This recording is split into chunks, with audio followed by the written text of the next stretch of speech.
welcome back to my channel, or if you're new here, hi, my name is Anna, and I'm very excited for this reading vlog because I'll be reading A Feast for Crows, the fourth book in the Game of Thrones series, or better, A Song of Ice and Fire series.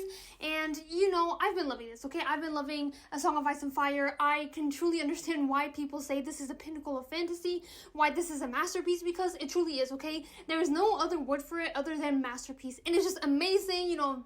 Top chef kiss. It's just everything that I was looking for, and honestly it has become my favorite political fantasy type of series because the politics are just amazing. Everything is just amazing.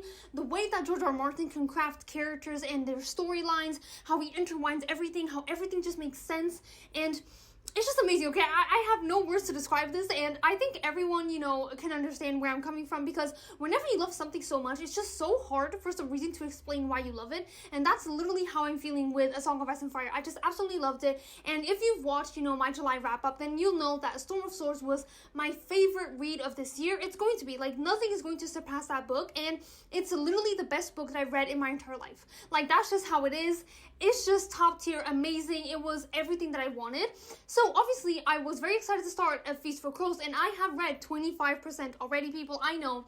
Okay, I know I should have filmed this before, you know, the intro before, but anyways, it is what it is. But actually, some people told me to not have such high expectations for A Feast for Crows because it's just not that good. Because it's not as good as A Storm of Swords, and I understand that because A Storm of Swords was the pinnacle of storytelling. Like, I don't know what else to say. It was just that good. Like, everything about it was scrumptious.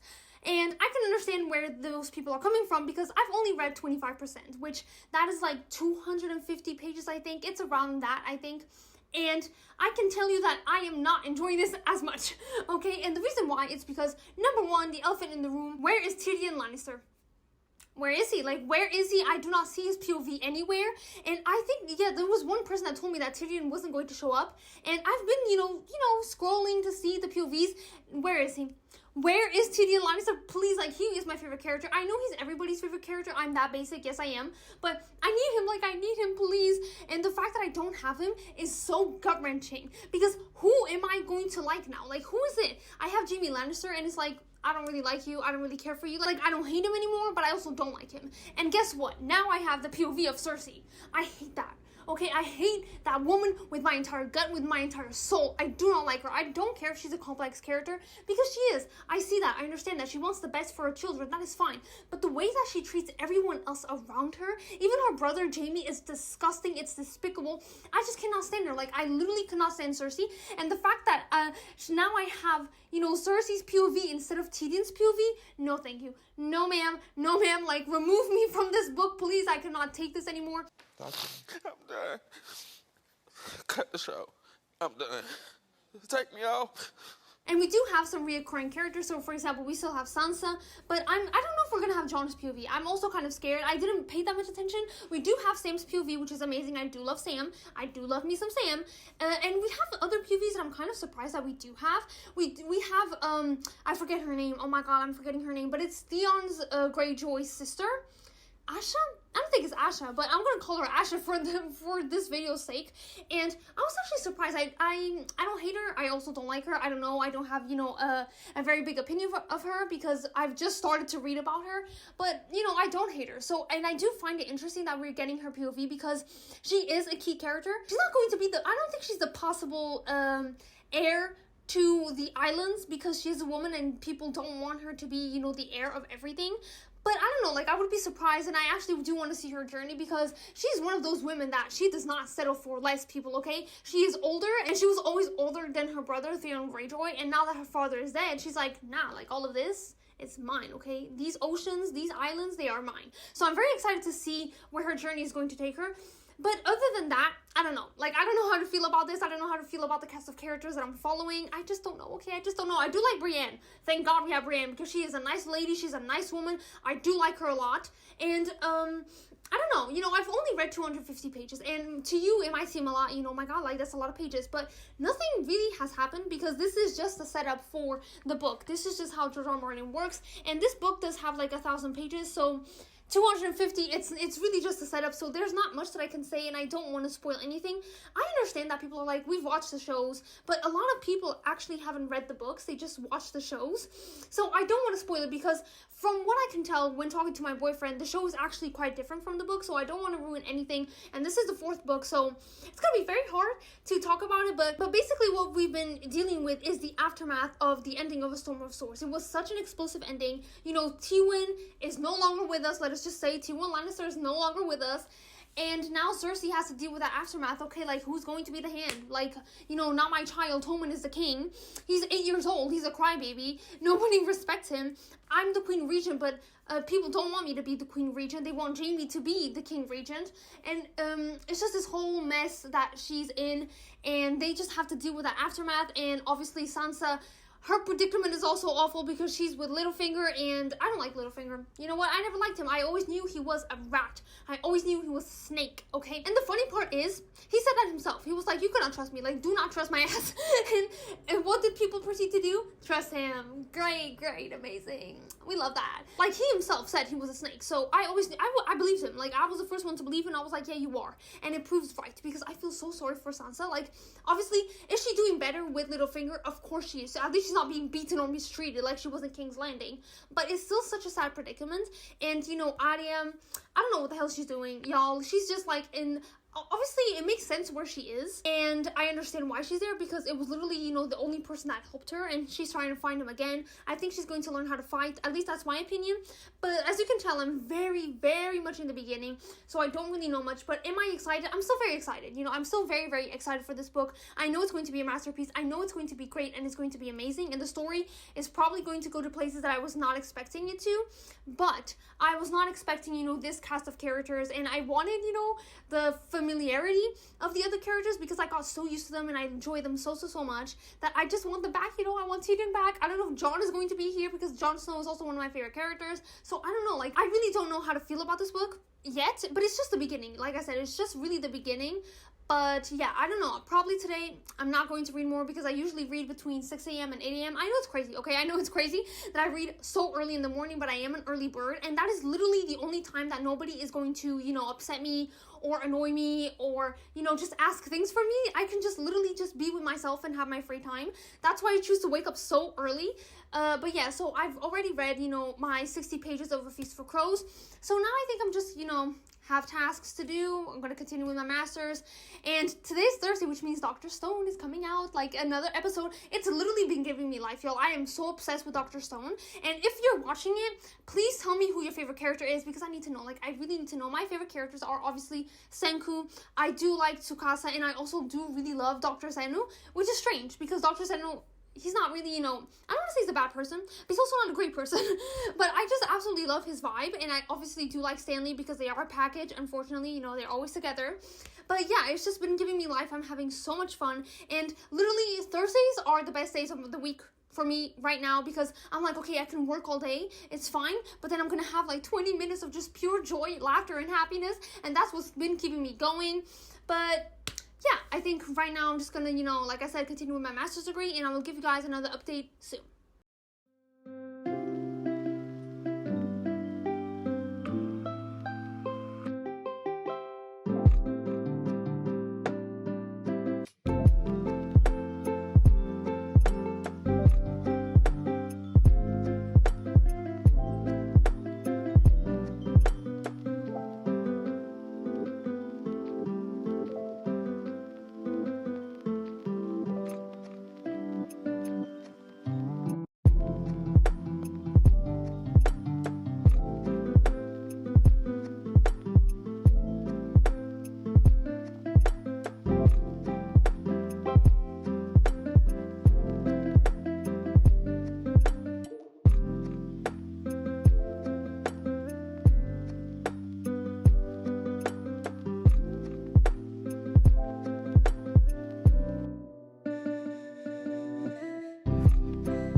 give you guys a second update on A Feast for Crows. I'm 62% through, and I know I should have given you an update at 50%, but you know, the holidays came in, I went on holidays. Well, I didn't go because it all went, you know, to shit. Literally, everything just went bad. You know, our car just decided to break down in the middle of the highway, so we had to wait, you know, it was just a whole thing, okay? I'm not gonna talk about it, but it's just a whole thing. We're all home, we're all safe, okay? Everything went well, thank God. It was just, you know, very, very stressful, and now we don't have holidays, but, you know, we've been going out on walks, the surroundings of our town, so we've been having fun. It's just, you know, not the fun and not the rest that we thought we were going to have, but it is what it is. So I didn't really have time to update you, but now I do. And honestly, I don't know how to feel about this book because I think this is going to be my first 4-star in this series, which is insane. I completely understand why people don't like this book. I completely understand why people, it's not like they don't like it. It's more like it's a disappointment. You're just disappointed because you are following characters that you don't really like, that you don't care about. At least for me, like, and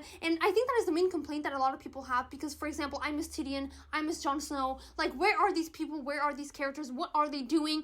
I want to know, like, why am I following Cersei Lannister? Like, I cannot with her, okay? I cannot with her. I do not like her. So, let us just, you know, paint a picture of what has been happening. So, with Cersei, everything that's been happening is just her ruling. It literally is. It's just her ruling, making her schemes, making her plans, and I just don't like following her. And the reason why is because, here's the thing. I understand where she comes from. Like, I completely do understand where she comes from because she is a Lannister. She is a woman, and to her, it's just so aggravating, and it's just so frustrating to not be taken seriously because you're a woman. And it is, because she is capable. I'm not going to say she's the most capable of ruling because she isn't. She does make some mistakes, but she is capable of ruling, and the fact that they just don't really, you know, listen to her or take into account her opinions just because she's a woman, it is very frustrating. So I completely understand her when it comes to that, but I just don't like the way that she is. She is just so cunning, and I understand that she has to be because, once again, people are always, you know, comparing her to her father, to Tywin, and she's constantly comparing herself to him as well because she sees how people treat her differently. For example, some people have the nerve to question her. Some people have the nerve to kind of, you know, advise her and say this and say that, and she would say things like, oh, but with Tywin Lannister, with my father, you would never speak on that terms. You would never say those things. But because I'm a woman, because I'm Cersei, that's how you're speaking to me. So I understand why she's constantly comparing herself to her father and why she wants to live to what her father was and why she wants to be that, but it's just so aggravating. It's just so aggravating, especially the way she treats Jaime. Because she claims, like, I love him, he's the love of my life, and you treat him like shit. Like, you actually treat him like shit. You treat him so horribly and so poorly that it is so sad.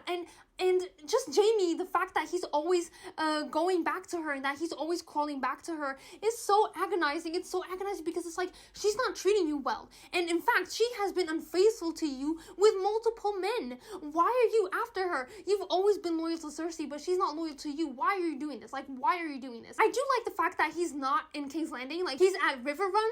And I don't know what he's doing there. Oh, I think he's trying to, you know, conquer River Run because there's been, you know, a lot of issues there since the Red Wedding. So I think he's trying to conquer it and make it, you know, obviously loyal to the Lannisters. So I do like the fact that he's not with her. So he has time to think and he has more time to actually, you know, settle things down because now he's found out that Cersei has not been faithful to him. So he's very upset, rightfully so.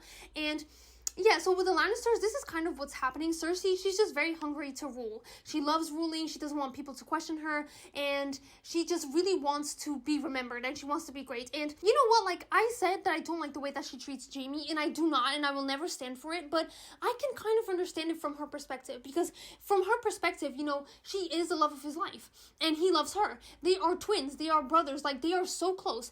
And she feels betrayed by him because he doesn't want to be her hand. He doesn't want to help her rule. And to her, that's a betrayal because in her eyes, it's like, it's just us against the world. Like, it's us. Why are you abandoning me? Why are you leaving me? The love of my life is leaving me. The love of my life is not helping me. Why are you such, why are you such a coward? I do not understand. So I do understand where she's coming from. I do understand why she's feeling the way that she's feeling, why she's acting the way that she's acting. But do I agree with it? No.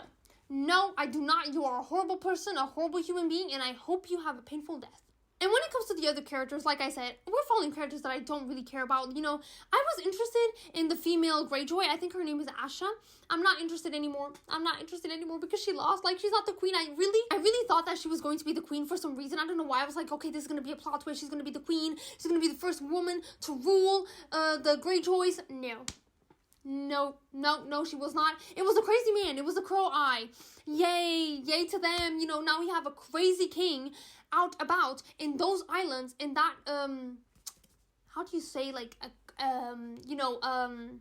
wow. How do you say a group of islands? I don't know how you say that in English. So I'm just going to put the word here, because that was awkward. I really don't know. But, you know, just those islands, now we have a crazy person ruling, because we all know that he's not sane, okay? That man is not sane. He wants literally the entire of Westeros. How are you going to conquer that? How are you going to conquer that? And he's so fixated on Daenerys' dragons. He's like, we're going to see those dragons. We're going to see those dragons. We need those dragons. You're not going to get her dragons, okay? You're not going to get those dragons. In fact, you are probably going to there. And honestly, if you die, you die. That would be nice. Because I do not have any good vibes from you whatsoever. And like I said, we're not following Jon, but we are following Sam. But even Sam, like, he barely shows up. And it's just so sad. Like, it really is so sad because I do like Sam. And I think he went on a mission for Jon. Jon told him to go to a certain town, a certain city that I do not remember the name of. Okay, I do not. It's just way too many names. And I think he's there on a mission. I don't remember the mission. I really don't remember the mission because I read this like 2 weeks ago or a week ago. I don't know. Like, it's just been so long. Like I said, Sam barely shows up and that kills me, okay? It kills me. It really hurts my heart. And even Arya, she barely shows up as well. Or Sansa. Like, Arya, we do know that she's at a very important temple, and I think that's where she's going to get her training with the sword. That's where she's going to get, you know, just her entire training, and it's going to be very important for her and her character arc. And then with Sansa, I just feel sorry for her, okay? She's stuck there with Littlefinger, and she's just waiting, you know, to be rescued. Like, someone please come and save me. Someone please come here and see me and take me back to my parents, or just someone, like, something, okay? Just please save me, because honestly, Littlefinger is really creeping me out, because we all knew he loved Caitlyn, right? He loved Caitlyn, but now he's looking at Sansa like she's Caitlyn. And I don't like that. Like, it's kind of like he's using Sansa to be Caitlyn's replacement. No, we are not having that. We are not having that. Throw him off the cliff. Let him fly. Electric chair. And lastly, we are following Brienne. She's trying to find Sansa. And actually, she found out that Arya is alive, or at least was alive, because someone knew that Arya was with the Hound. The Hound is dead. Thank God. Thank God that one is dead. And even Sandor Clegane, I think that's his name, Sandor Clegane. I'm glad he's dead also, because the Mountain, God, we don't need him. I do not miss him. But yeah, so now she found out that Arya is alive, but I think she's going after Sansa first, so I don't know. But she's still looking for Sansa, so that hasn't changed either. And as you can tell, this is the problem. It's just not much is happening, and I'm following characters that I don't really like, and it's just, you know, why? Why am I here? Why am I following these people? Why am I in the mind of these people? Like, I don't want to be here. Take me out. Like, take me. I want to be gone. Like, close the show. Close the book. Like, I don't want to be here. But it is what it is. So I definitely do understand why people don't really like this book. And I understand why people feel so disappointed and betrayed with this book. I think this is going to be my first 4-star from A Song of Ice and Fire. Because, don't get me wrong, the prose is so beautiful. The world is amazing. The characters are great. And even the story, it's just... nothing can beat A Storm of Swords. Like, A Storm of Swords was the peak of A Song of Ice and Fire, in my opinion.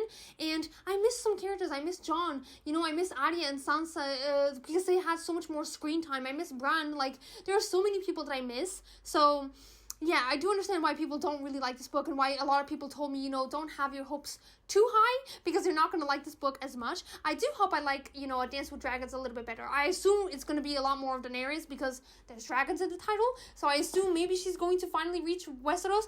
I do not know. But yeah, I don't know if I'm going to read, you know, a lot in the holidays. I actually don't tend to read more when I'm on vacation, because I'm with my parents. You know, I'm with my parents, I'm with my entire family, and we're always doing things or talking to each other. So I don't usually have that much time to read during vacations. But yeah, I think I'm probably going to finish this book. I don't think next week. I think only in 2 weeks. So yeah, I think only in 2 weeks am I going to finish this book. But definitely next week I will be giving you guys another update. So I think maybe around 80% mark, maybe around 80%. 85%, who knows. I don't know how much time I'm going to have, but around, you know, the 80% mark, I'm giving you guys another update. So do not fret, do not worry. And I do hope the story gets a little bit spicier and gets a little bit, you know, just more action. I need a little bit more action and more things happening, and just a little bit more betrayal, especially for Cersei, because I do not like her at all.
am to give you guys my third update on A Feast for Crows. I think it is my third update. I don't know.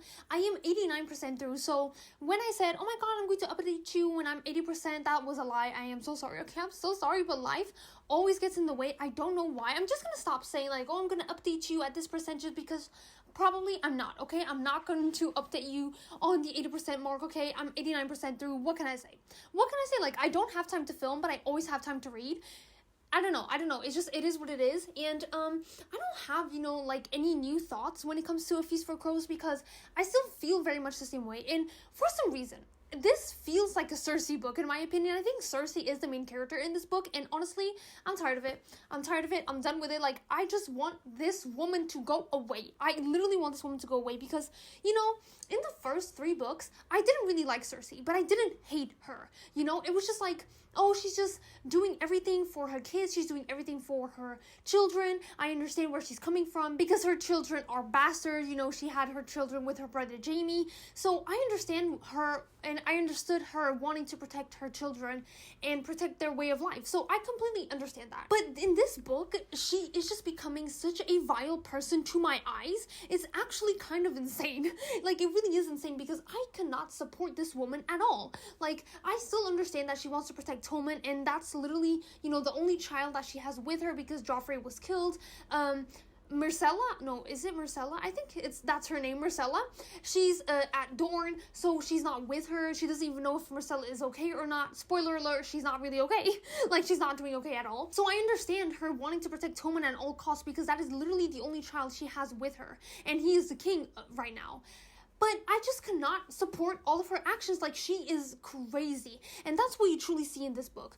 You truly see how paranoid Cersei is as a woman, as a person, as a mother, just as everything. She is so paranoid. She's always thinking that people are out to get her, that people are out to kill her. And not everyone is out for that. You know, not everyone is evil. Not everyone is trying to, you know, steal the kingdom from her. Because she is so obsessed with becoming the queen, and she's so obsessed with being the queen that she becomes paranoid, literally paranoid. Like, Tommen's wife, which, oh my god, it has such a similar name to her daughter. It's not Myrcella. It's, I don't know. Like, I really do not know what her name is, but we all know, okay, Tommen's wife. She's just 16, you know, she has been a widow twice because she was married to Renly and Renly died, and then she was married to Joffrey and Joffrey died. So she, you know, it's been very turbulent for her. And she is the queen because if Tommen is the king, she is the queen. But Cersei, she is so obsessed with being the queen that she's like, no, like, I'm the queen regent, like, I'm the one that's in charge, ruling King's Landing, I'm the one that's ruling the entire 7 kingdoms, like, it's me.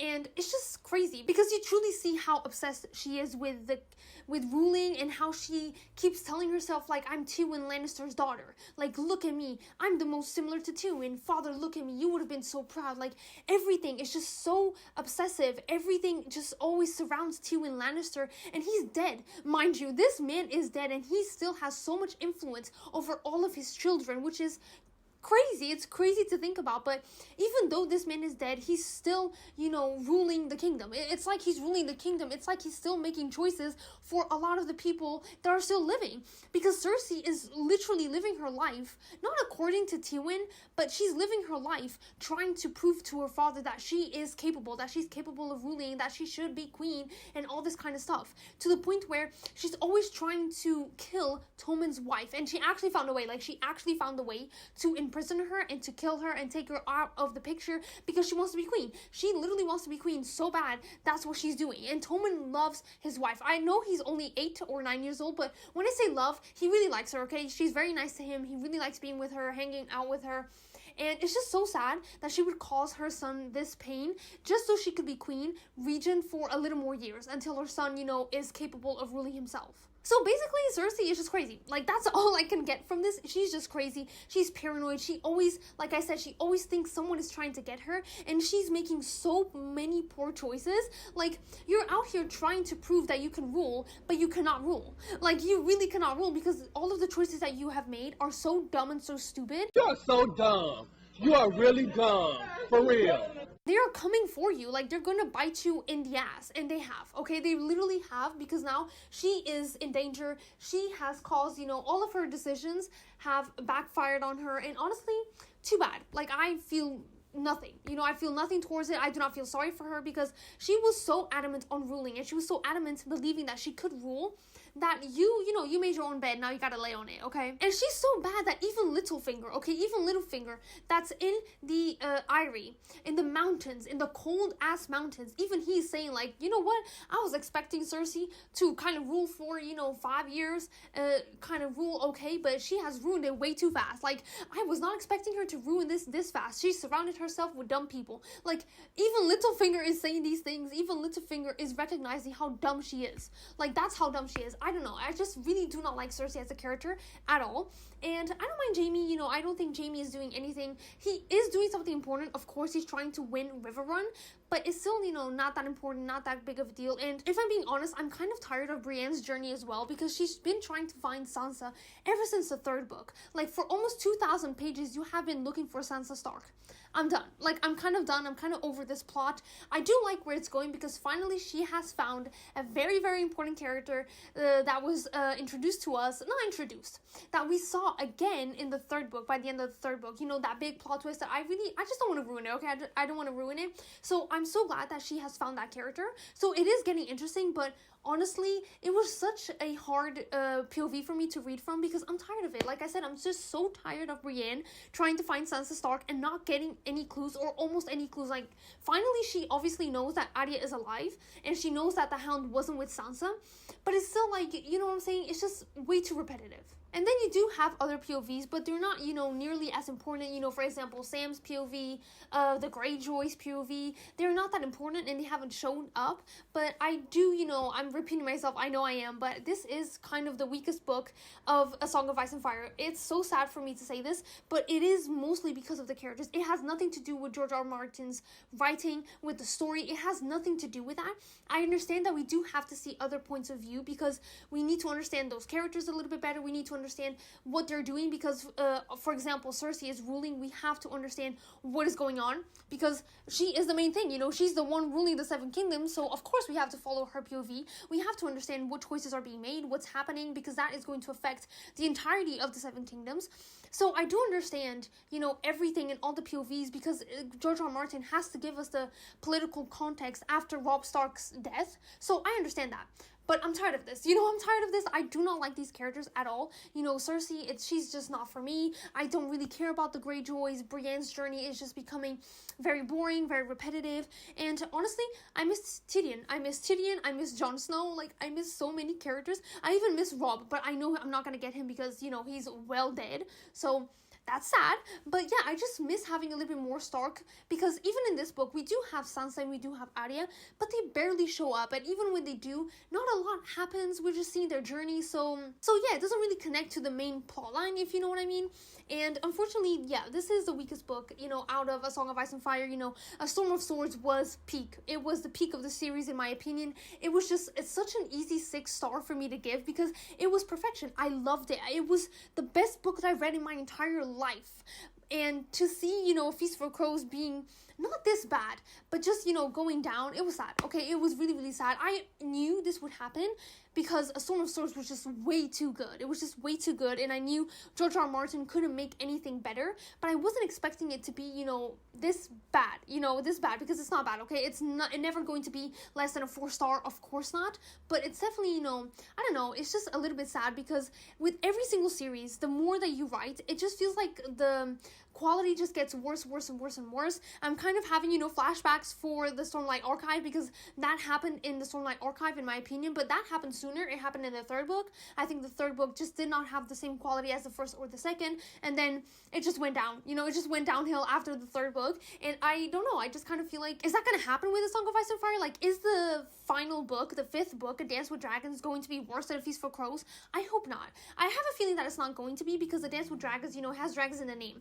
So I'm expecting some dragons and some action with dragons, and maybe Daenerys finally gets to King's Landing. Finally, she arrives at Westeros to, you know, burn everything down, because I'm expecting that and I want that.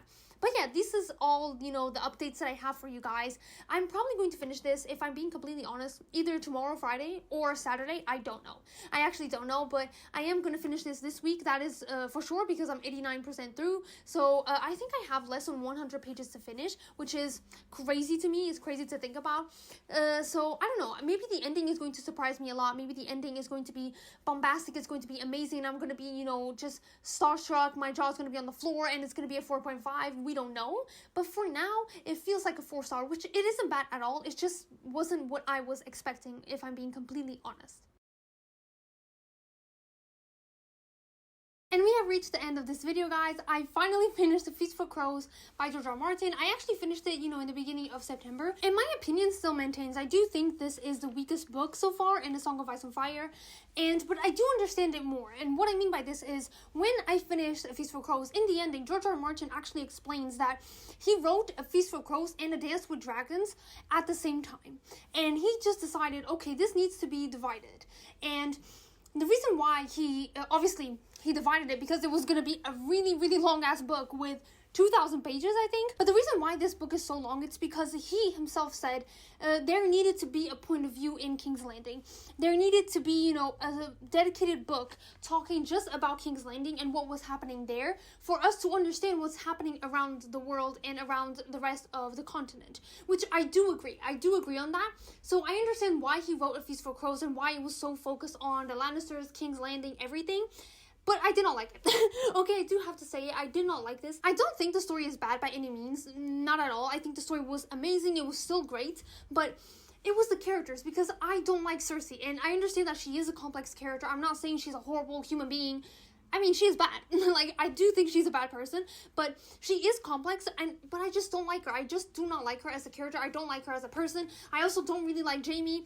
He has grown on me a little bit. I also cannot deny that. But he's still, not someone that I really, really like. And like I said, Brienne's plotline is just becoming way too repetitive, in my opinion, because she's always looking for Sansa. She can find a few clues, yes, but she's never closer to getting to Sansa, if you know what I mean. She's always, back at square one at some point because she's either attacked, found by someone. It's just this whole thing. So, yeah, it wasn't really my favorite book. Now, does it have the same qualities as the others? Of course it does. It does. The writing is still impeccable. It's amazing the way George R. R. Martin can write. It's actually astounding. He writes so freaking well. I think he's probably, the author that I read that has the best writing. It's just amazing. On one hand, it's very lyrical, but on the other hand, it's also very accessible and also very aggressive. It's an aggressive writing sometimes, and I just absolutely loved it. And of course, the world building is great. The story, like I said, is also great because there's a lot of politics involved since we are at King's Landing, and I love politics. Okay, if there is something about me that you don't know, is that I absolutely love political fantasy. And of course, A Song of Ice and Fire is one of the best political fantasy stories that I've ever read in my life. The politics is just so good, so amazing, because he takes into account every single detail and he does not forget them. He does not forget the details that he has put into the story. Everything makes sense at the end. It's just amazing, to be honest. And like I said, the character work, it's also amazing. It's really, really great, but I just did not like these characters. They are just not my cup of tea. They are not characters that I really care for. They are not characters that I want to spend time with, spend time in their head. I just do not want any of those things. And that's why it was a little bit harder for me to enjoy this book. But yeah, it's a solid 4-star in my opinion. And honestly, I'm very thankful that people told me already, keep your expectations down for this book, because it's just not going to be as great or as good as The Storm of Swords. The Storm of Swords was peak writing for me. It was just peak literature. I absolutely loved it. It's my favorite fantasy read of all time, probably my favorite book of all time. It's just amazing. Literally, A Storm of Swords is perfection. 10 out of 10. 10 out of 10. Yep. So I already knew that A Feast for Crows wasn't going to be as good. It just could not be. But I wasn't expecting it to be, like this. I just wasn't expecting it. But I am very, very excited for A Dance with Dragons, because we're going back to the characters that I absolutely love. I think we're going to have more Caitlyn. I think we're going to have more Jon, Daenerys. We're going to have, of course, we're going to have Arya, Sansa. So yeah, I am actually very excited for the next book, because I think we're going to focus more on the characters that I absolutely love. And I'm also bittersweet because it's literally the last book. I'm going to join the group of people and the group of fans that has been waiting for George R. R. Martin to finish this series, because oh my god, I cannot even fathom. It's like when I finished the Cosmere, it's just, what am I going to do? What am I going to do? What am I supposed to do? So I'm actually very sad that A Dance with Dragons is almost, here, but I'm also very excited to read it, and I think I will be reading it. I think I'm going to start it right this month in September, because I really do not want to forget, any details from A Feast for Crows, because there are just so many details, so many clues, so many things that we have to remember. But yeah, I think overall, this is my opinion. The writing is still very well done. It's well crafted. Even the characters are, the story, the world building. I just think for the most of us, it just wasn't really for, the public. I just don't think the public, overall, and the readers really enjoyed these characters or just loved seeing and following these characters. I think a lot of people, miss Tyrion, Jon, possibly Daenerys. You know, I think that was the main issue. So that is my opinion, but this is a solid 4-star book, so please don't get it twisted. This is still an amazing series. I'm still very, very excited to be reading A Dance with Dragons. But at last, we have reached the end of this video, of this reading vlog, and of course, I will be filming another reading vlog for A Dance with Dragons, so please do not worry about it. And if you haven't started a Game of Thrones, I always say this in every single reading vlog, if you haven't started a Game of Thrones, please do. I understand that you watch the series, that's fine, then you watch the show, but please read these books. These books are amazing. The writing is amazing. And I am pretty sure that you have things in the books that you don't have in the show. I've never watched the show, actually, which is kind of weird. I didn't really want to watch the show because I wanted to read the books and not be spoiled, and I am so happy with that decision. Of course, there were, you know, some things that I was spoiled about, like the red wedding. I was spoiled about it. I knew what happened there, but in the books, it actually happens in a different way, so I was shocked. I was still shocked, and the plot twist still landed for me. So yeah, please read A Game of Thrones. Please read A Song of Ice and Fire. I know it's not finished. I know the author is not, you know, in a rush or a hurry to finish this series, but please read it. It's still so worth it. This is a freaking masterpiece, especially if you love political fantasy. And now we have really reached the end of this reading vlog. I really hope you enjoyed following, you know, this journey with me of reading A Song of Ice and Fire. I really hope you like these vlogs and you want to watch A Dance with Dragons and my thoughts and opinions while I'm reading it. And please like this video and subscribe to my channel because it means a lot to me and it gives me motivation and validation to continue making these videos for you guys. And I will see you in my next video. Goodbye!